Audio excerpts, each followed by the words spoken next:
हम सबके सबसे बुरे सपनों में से एक होता है कि हम रात को घर में ताला लगा के कहीं गए हैं शादी ब्याह में, सुबह आए घर का ताला टूटा हुआ है, तिजोरी टूटी हुई है, पैसे गायब हैं। लेकिन ये खतरा हम बचपन से सुनते आ रहे हैं, इसलिए हम इसके खिलाफ तैयारी करते हैं। सीसीटीवी हो सकता है, ताला हो सकता है, गेटेड सोसाइटी हो सकता है, कॉमन वॉचमैन हो सकता है, बहुत कुछ ऐसा ना हो हम उसके लिए करते हैं। कीमती चीजें हम बैंक में रखें, घर में ना रखें, हम सब करते हैं।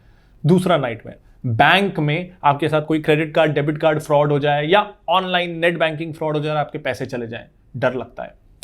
तीसरा फ्रॉड जिसके बारे में ना मैंने भी नहीं सोचा था ऑनेस्टली, 1-1.5 महीने पहले तक, जब एक बिजनेस न्यूज चैनल ने बताया डीमैट डाटा के बारे में कि कैसे डीमैट अकाउंट से एक रिटायर्ड इंसान के 1.5 करोड़ रुपए के शेयर्स चुरा लिए गए।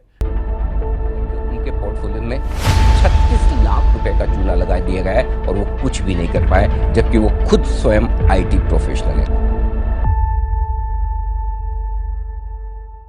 कैसे चुराए गए वो थोड़ा कॉम्प्लिकेटेड है, लेकिन बेसिकली चुरा लिए गए और उनकी जिंदगी भर की कमाई 1.5 करोड़ रुपए से ज्यादा गायब, जो उन्होंने अपने ब्रोकर के पास या स्टॉक्स में रखी थी। तो ये एक नया तरीके का खतरा है। मुझे भी बहुत डर लगा। मेरे पैसे रहते हैं डीमैट अकाउंट में, मेरे स्टॉक्स रहते हैं डीमैट अकाउंट में, और लोग अपनी पूरी वेल्थ क्रिएट करते हैं स्टॉक मार्केट के जरिए। तो ऐसे रातों रात अगर चुटकी बजा के कोई हैक करके उसे ले जाए तो आज के ना इस वीडियो में, बहुत लंबा वीडियो नहीं होने वाला है ये, छोटे से वीडियो में मैं आपको बहुत बेसिक तरीके से बताऊंगा कि हैकिंग करके आपके शेयर्स चोरी कैसे होते हैं, और फिर 5 सिंपल स्टेप्स बताऊंगा कि कैसे आप अपने साथ ऐसा होने से बचा सकते हो, कैसे आप अपने डीमैट अकाउंट को पूरी तरीके से सुरक्षित कर सकते हो।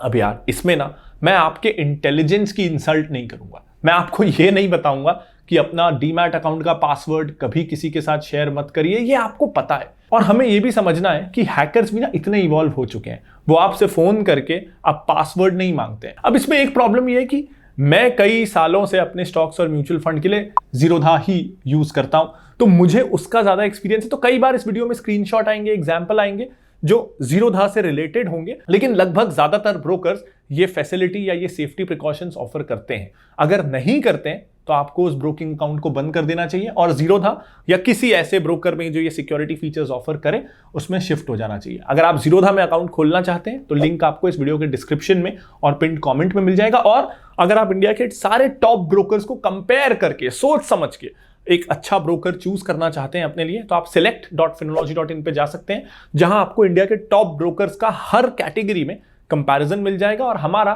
फाइंड योर ब्रोकर सेक्शन आपकी जरूरतों के हिसाब से आपको सही ब्रोकर रिकमेंड भी कर देगा। This is Pranjal Kamra. आज हम फिनोलॉजी में जानते हैं कैसे आप अपने डीमैट अकाउंट को हैकिंग से बचा सकते हैं।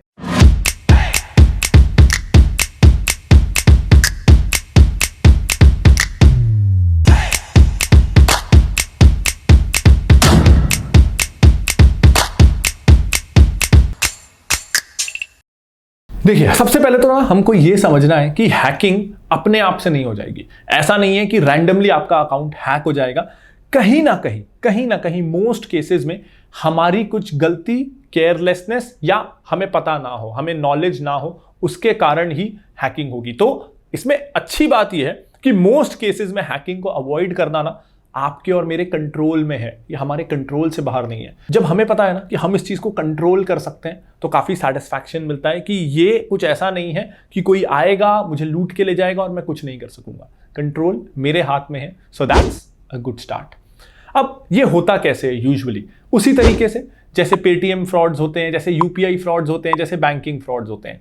आपको फोन आएगा आपके ब्रोकर की तरफ से, ऐसा लगेगा कि वो ब्रोकर की तरफ से है, वो बोलेंगे आपका अकाउंट डॉर्मेंट होने वाला है, केवाईसी सही नहीं है, कुछ ईमेल आईडी या फोन नंबर अपडेट करना रहेगा। किसी भी कारण से वो आपसे आपका पासवर्ड लेना चाहेंगे या आपसे ओटीपी भेज के वो ओटीपी लेना चाहेंगे। देखिए, मैं 10 साल से स्टॉक्स में इन्वेस्ट कर रहा हूं, आज तक कभी भी मेरे ब्रोकर ने मुझे सामने से फोन करके पासवर्ड ओटीपी नहीं मांगा है। अगर वो मांग रहा है, ये गारंटी है, सच में ये गारंटी है कि वो फेक है, चाहे वो कितना भी असली लग रहा हो। इसके अलावा ये जो कई तरह के बहाने ये हैकर्स करते हैं ना कि मैं XYZ ब्रोकर से बोल रहा हूं, यहां आपका अकाउंट है, क्योंकि डेटा बहुत जगहों से लीक हो जाता है, कई बार सब ब्रोकर से लीक हो जाता है। बहुत तरीके हैं कि आपको, मतलब ये जो फेक कॉल सेंटर वाले लोग होते हैं, इनको आपका डेटा मिल जाए। तो उनको पता है कि आपका यहां अकाउंट है, तो उससे उनको इतना कॉन्फिडेंस होता है कि वो बिल्कुल ऐसे पोस्ट करेंगे कि वो वहीं से हैं।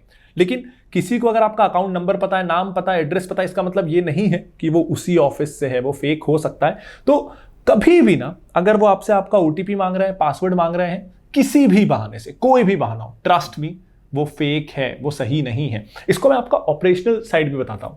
अगर आपका अकाउंट सच में डॉर्मेंट हो रहा होगा ना, या उसका केवाईसी अपडेट नहीं हो रहा होगा, आपको फोन आ जाएगा, एसएमएस आ जाएगा, लेकिन इन ब्रोकर्स के पास, ये स्टाफ के लिए इतना क्रंच चलता है, किसी के पास टाइम नहीं है कि वो आपको फोन करके सामने से वो आपको फोन करें, अपने खर्चे पे अपना स्टाफ लगाएं, अपनी कॉलिंग, ये सब खर्चा करें ताकि आपका अकाउंट डॉर्मेंट ना हो पाए।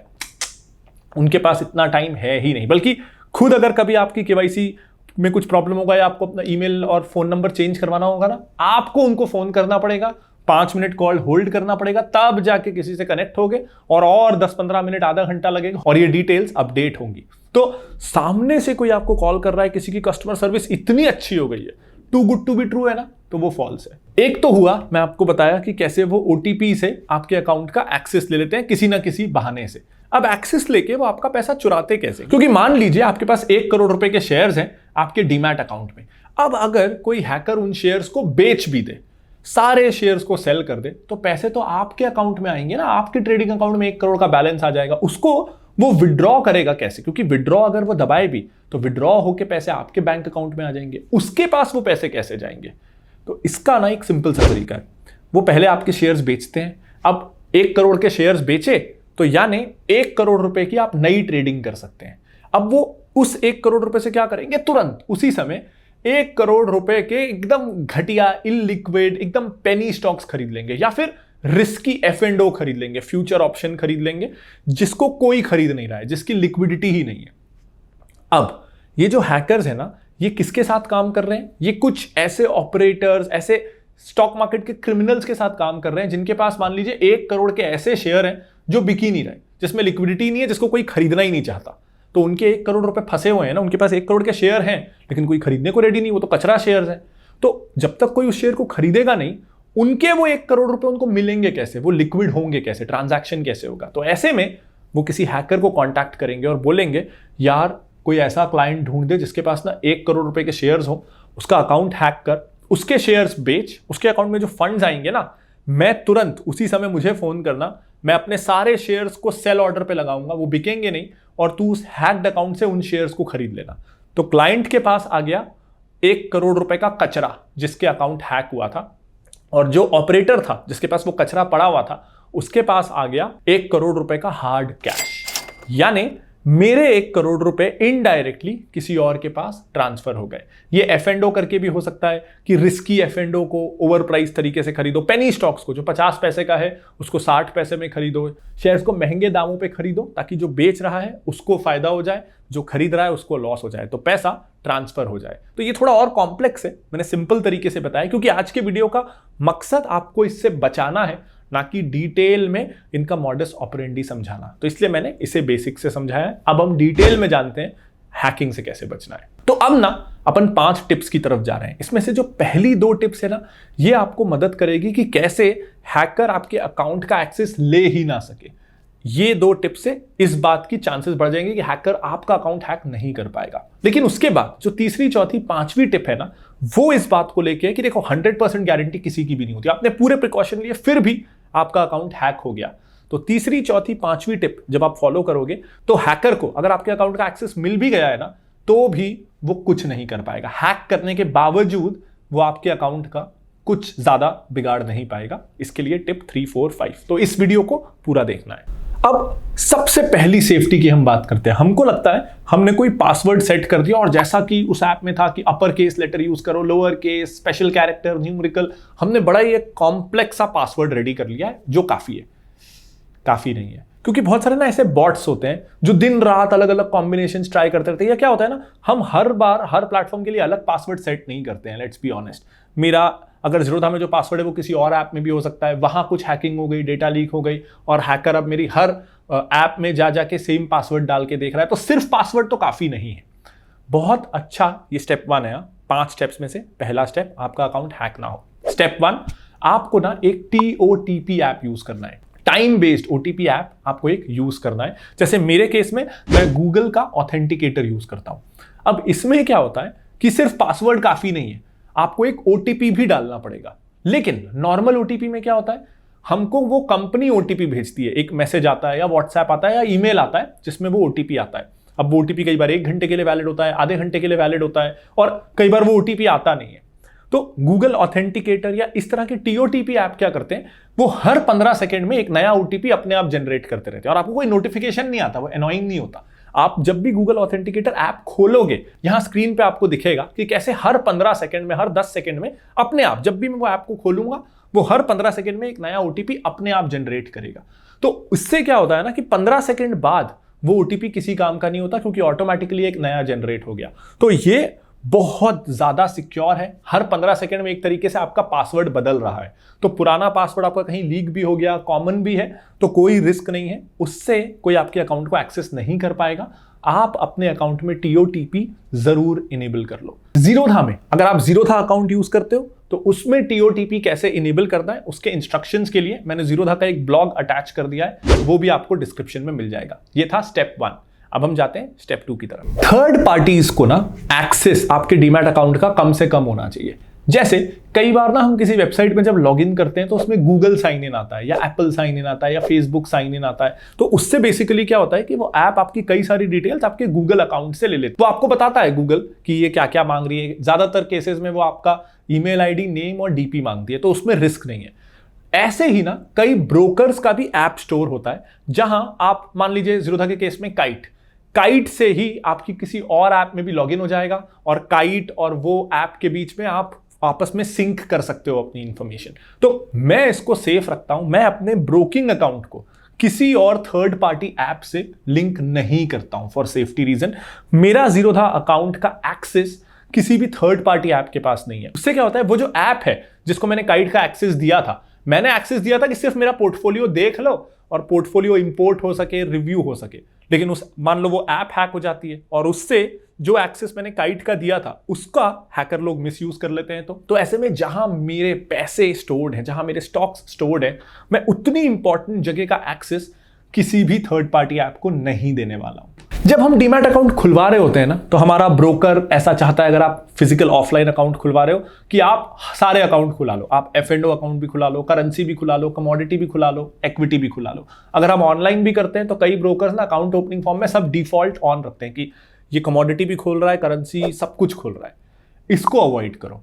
आप जिस सेगमेंट में इन्वेस्ट या ट्रेड करने वाले हो ना, सिर्फ वही अकाउंट खुलवाओ। जैसे मैं सिर्फ स्टॉक्स में इन्वेस्टिंग करता हूं, मैं ना ट्रेडिंग करता हूं, ना F&O करता हूं, ना करेंसी कमोडिटी करता हूं। तो मेरे पास सिर्फ इक्विटी का अकाउंट होना चाहिए, ताकि ऐसा कभी ना हो कि मेरे पैसे जो इक्विटी में लगे हैं, हैकर को एक्सेस मिल गया, उसने वो शेयर्स बेचे और उस पैसे से रिस्की इंस्ट्रूमेंट्स खरीद लिए, स्पेक्यूलेटिव ट्रेडिंग कर डाली, मुझे लॉस कर दिया, किसी और को फायदा हो गया। ऐसा ना हो, इसके लिए जरूरी है कि आप अपने ब्रोकर के पास सिर्फ उस सेगमेंट का अकाउंट खुलवाओ जिसमें आप सच में ट्रेड या इन्वेस्ट करने वाले हो। बाकी को आप डॉर्मेंट कर दो, या आपके ब्रोकिंग ऐप में ये ऑप्शन हो कि आप कौन कौन से सेगमेंट्स को डॉर्मेंट कर सको। जैसे जीरोधा में एक किल स्विच का ऑप्शन भी है कि अगर आपको लगा कि कुछ गलत ट्रांजैक्शन हो रहा है, आप किल स्विच दबाओ।